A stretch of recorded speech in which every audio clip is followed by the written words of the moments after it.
नमस्कार, मैं प्रिया स्वागत करती हूं आपका। आप देख रहे हैं प्राइम टीवी। वक्त हो चला है मध्य प्रदेश की खास खबरों का। ग्वालियर के फूलबाग मैदान में किसान सम्मेलन का आयोजन हुआ, जिसमें केंद्रीय कृषि मंत्री नरेंद्र सिंह तोमर और राज्यसभा सांसद ज्योतिरादित्य शामिल हुए। सम्मेलन में मुख्य वक्ता के रूप में केंद्रीय कृषि मंत्री नरेंद्र सिंह ने किसानों के सामने अपनी सरकार का पक्ष रखा। उनका कहना था कि किसानों के लिए बनाए गए कानून किसानों के हित में है, लेकिन कुछ विपक्षी पार्टियां और असामाजिक लोग किसानों को भड़का रहे हैं। वहीं राज्यसभा सांसद सिंधिया का कहना है कि प्रधानमंत्री नरेंद्र मोदी और प्रदेश के मुख्यमंत्री शिवराज सिंह की सोच किसानों के हित में है और इसलिए किसानों के लिए पहली बार ऐसे कानून बने हैं जिससे किसानों की उपज का पूरा मूल्य तो मिलेगा ही, साथ ही बिचौलिए खत्म हो जाएंगे। ये इसकी सूचना है, सख्त से सख्त कार्रवाई होगी। हमारे लोगों की जान की सुरक्षा सदैव मद्देनजर रखते हुए हम लोग कार्य करेंगे। प्लाज्मा की सुविधा भी ग्वालियर में भी, शिवपुरी में भी अनेक जगहों हम लेके आए हैं, उससे लोगों की जान भी बचेगी, इसका मुझे पूरा विश्वास है। 3 नए कृषि सुधार बिल जो आए हैं वह किसान की हर समस्या का समाधान है। जहां तक आंदोलन का प्रश्न है, आंदोलन में किसान यूनियन के साथ सरकार वार्ता में है, जल्द ही समाधान निकलेगा।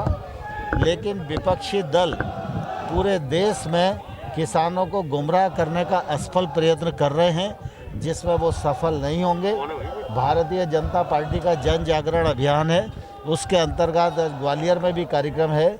मैं और सिंधिया जी उसमें भाग लेने के लिए आए हैं।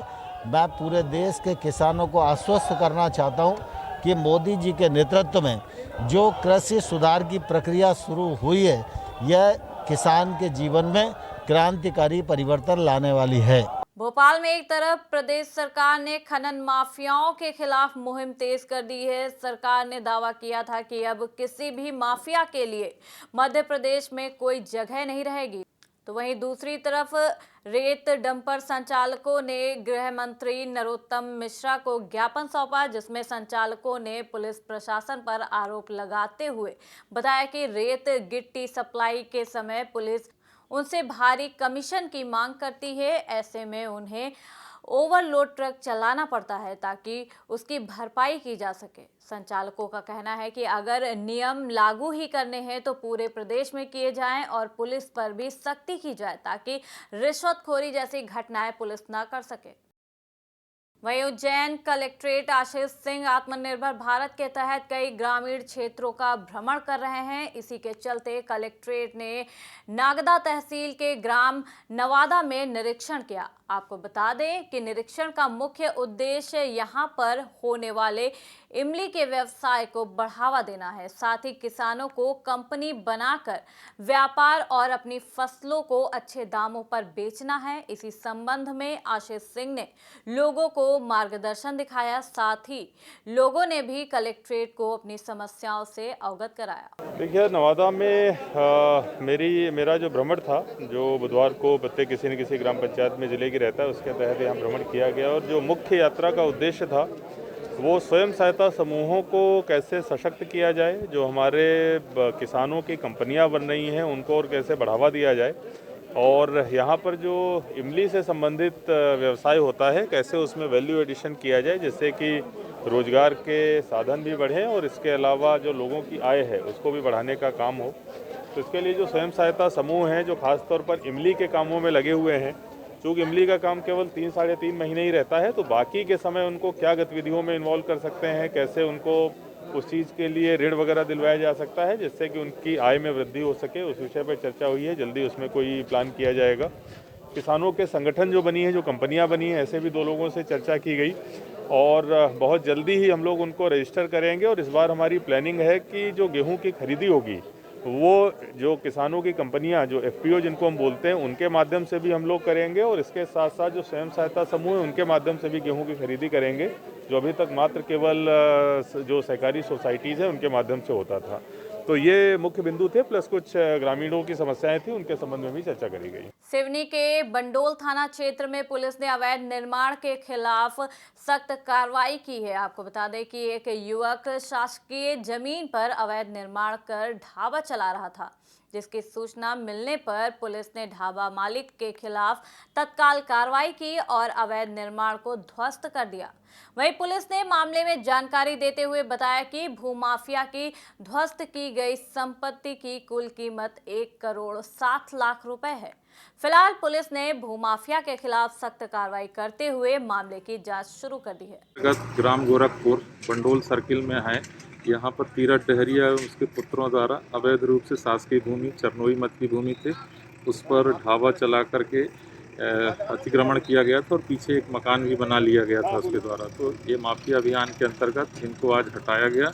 सीएम हेल्पलाइन में भी इनकी शिकायतें थी और लगभग 97 लाख की शासकीय भूमि इससे मुक्त कराई गई। मध्य प्रदेश में अब लोगों को ट्रकों के जरिए बालू नहीं मिलेगा। वहीं पहले से स्टोर किए हुए बालू की कीमतों में भी बढ़ोतरी होगी। दरअसल बालू ट्रक मालिक अनिश्चितकालीन हड़ताल पर चले गए हैं। वहीं भोपाल ट्रक ओनर एसोसिएशन ने कहा कि हड़ताल के अलावा उनके सामने कोई विकल्प नहीं बचा था। इसके साथ ही उन्होंने सरकार और पुलिस प्रशासन पर आरोप लगाते हुए कहा कि पुलिस लोडिंग ट्रकों की गलत तरीके से धरपकड़ कर रही है, साथ ही मनमाने तरीके से जुर्माना भी वसूला जा रहा है। मैं सिर्फ इस सरकार से ये पूछना चाहता हूँ कि ये गाड़ी ओवरलोड आती क्यों है और कैसे आती है। जब 4 जिले क्रॉस करके आती तो 4 जिले के पीछे 3 जिले वाले क्या कर रहे हैं, माइनिंग अधिकारी या राजस्व अधिकारी या पुलिस डिपार्टमेंट क्या कर रहा है। योगी ने अब आज यूपी में करा है, अंडर कंट्रोल कर दिया पूरा। आज वह टन से गाड़ी तुल के चल रही है, तो ऐसा क्यों? जबकि इस सरकार को चाहे तो 15 मिनट से 16 मिनट नहीं लगे, गाड़ी अंडर लोड हो जाए। सारी खदान वालों को आप दंडित करो ना। इसमें हमारी शिकायत जो प्रशासन से ये है कि होशंगाबाद संभाग में कोई भी विभाग है, इसमें आपस में कोऑर्डिनेशन ही नहीं है। यदि आरटीओ यदि ये कहता है कि आपकी गाड़ी 25 टन पासिंग है, तो 30 घन मीटर की रॉयल्टी खनिज विभाग क्यों दे रहा है भाई? उसमें जो यदि टन पासिंग करेंगे वो तो 45 से 50 टन को पड़ जाएगी। 25 टन पासिंग है तो उस हिसाब से रॉयल्टी इशू की जाए। तो जो आज समस्या आ रही है ओवरलोडिंग की या अवैध परिवहन की, वो सब इसलिए आ रही है कि जो ठेकेदार है, जो सोर्स से हमको रेट दे रहा है, वो ही कोई नियम तय नहीं कर पा रहे हैं। वो अपने व्यक्तिगत लालच की वजह से गाड़ी वालों को भी लालच देते हैं वो लोग, और वो ये बोलते हैं कि भाई कम, वो अपनी रॉयल्टी बचाने के चक्कर में हम लोगों को ओवरलोड देते हैं।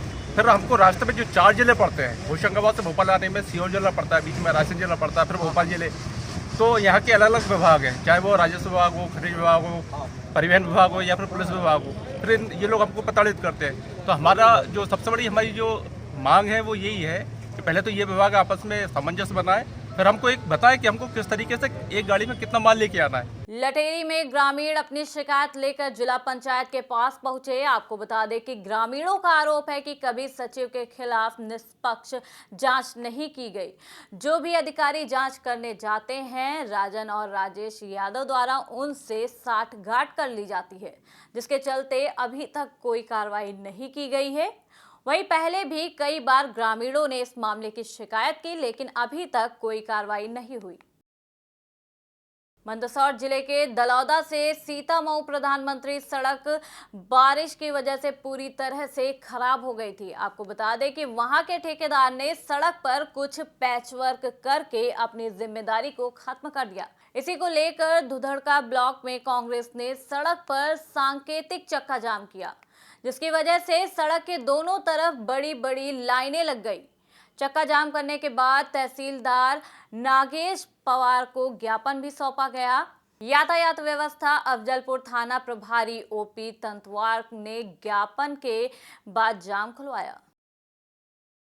मध्य प्रदेश में सुभाषगंज स्थित हरि कॉम्प्लेक्स में अचानक आग लग गई, जिससे दुकान में रखे लाखों के कपड़े जलकर राख हो गए। जब तक फायर ब्रिगेड की गाड़ी मौके पर पहुंची, तब तक दुकान में लगी आग ने विकराल रूप धारण कर लिया था। स्थानीय लोगों के मुताबिक आग शॉर्ट सर्किट की वजह से लगी थी। हमको सर जानकारी नहीं है। करीब हम गए, यहाँ से गए हैं 8:30 पौने 9 बजे, 10:30 बजे लगभग फ़ोन आया था, तब आग लग चुकी थी। किस कारण से लगी है जानकारी अपन को नहीं मिली। इन दिनों पूरे देश में कड़ाके की ठंड पड़ रही है। इसी बीच मंदसौर में विश्व प्रसिद्ध अष्टमुखी भगवान पशुपतिनाथ की प्रतिमा को भी कंबल से ढक दिया गया। आपको बता दें कि हर साल ठंड के मौसम में बाबा पशुपतिनाथ को कंबल उड़ाया जाता है। वहीं भक्तों का कहना है कि भगवान को कंबल इसलिए उड़ाया जाता है ताकि भगवान को ठंड ना लगे। भगवान पशुपतिनाथ जी को कंबल उड़ाया गया है। ये ठंड चालू हो गई है और इस मौसम की पहली ठंड शुरू हो गई है और ठंड का प्रकोप जारी होने से भगवान पशुपतिनाथ जी को प्रतिवर्षानुसार कंबल उड़ाया जाता है और हीटर लगाया जाता है ताकि उनको गर्माहट का एहसास होता रहे और ठंड से उनको बचाव होता रहे। सिवनी के हथनापुर गांव में नशा मुक्ति अभियान चलाया गया। इस कार्यक्रम में पुलिस प्रशासन की अनूठी पहल देखने को मिली।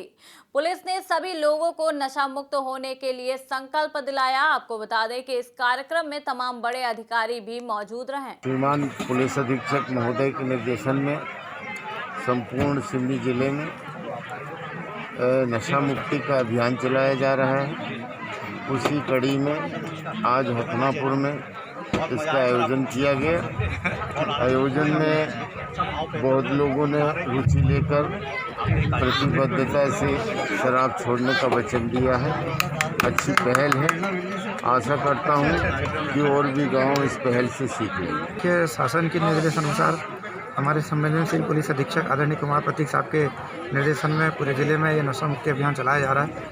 इसी श्रृंखला में सम्मानीय मेहरान जी, हमारे राम साधक जी के द्वारा संपर्क के दौरान इस गांव को नशा मुक्त कराने के लिए अवगत कराया गया। तो उनकी बात को ध्यान में रखते हुए यहाँ विगत 22 तारीख को एक नशा मुक्ति का कार्यक्रम रखा गया था, जिसमें इस गांव के 22 लोगों ने नशा मुक्ति की संकल्प ली जो नशा करते थे। भारत देश का जो हृदय है वो गाँव में बसता है और ग्रामीण क्षेत्र से जो ये पहल शुरू गई है नशा मुक्ति की, उसमें पुलिस एवं प्रशासन का बहुत अच्छी तरीके से सहयोग, बहुत गर्मजोशी के साथ हथनापुर की ग्रामवासियों ने दिया है और इसका पुलिस एवं प्रशासन की तरफ से बहुत बहुत धन्यवाद करते हैं वासियों का, जिन्होंने स्वयं आगे आकर के और अपने गाँव को नशा मुक्त बनाने के लिए पुलिस एवं प्रशासन का सहयोग किया है। आशा की जाती है कि अन्य जो जिले हैं, अन्य ग्राम हैं, वो भी इससे सीख लेंगे और इस मुहिम को इसी प्रकार से क्रांति के रूप में आगे बढ़ाएंगे और ज़्यादा से ज़्यादा जो जिले हैं वो नशा मुक्त होंगे।